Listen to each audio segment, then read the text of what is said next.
नारी, यो शब्दको अर्थ बुझ्न सके देवी, बुझ्न नसके बोक्सी भन्छन् उनी। ऊ जन्मिन्छ एउटा छोरी भएर, त्यो कलिलो आँखामा कलिलो सपना, त्यो सानो काखमा ठुलो भरोसा लिएर। त्यो कलिलो औँलाहरूले बाको हात समाउँदै आमाको सारीको फेरि समातेर सुरुवात गर्छ उसले आफ्नो जीवनको पहिलो पाइला। उसको जीवनको पहिलो पाठ सरलता र सहनशीलता हो। ऊ छोरी भएर हाँस्न सिक्छ अनि बुहारी बनेर सहन सिक्छ। साँच्चै यार, समाजको नजर र प्रश्नदेखि आफैलाई कसरी बचाउने उसले बाल्यकालमै सिकेकी हुन्छ। समयको भावसँगै ऊ छोरीदेखि बहिनी, बहिनीदेखि साथी, साथीदेखि बुहारी, अन्त्यमा आमा बन्छन् उनी।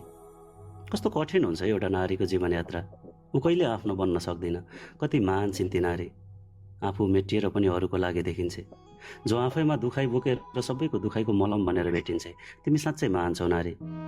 त्यसैले त तिमी पवित्र प्रेमको उदाहरण आमाकी रूप बनेकी छौ। फेरि किन बुझ्न यति गाह्रो एउटा नारीको सफरलाई? थाहा छ तिमीलाई, दिदी बहिनी बनेर घर सजाउँछे, बुहारी बनेर घरको इज्जत बचाउँछे, श्रीमती बनेर श्रीमान हँसाउँछे, अनि आमा बनेर सन्तानको सुनौलो भविष्य सजाउँछे। तर मेरो प्रश्न फेरि किन लुटिन्छ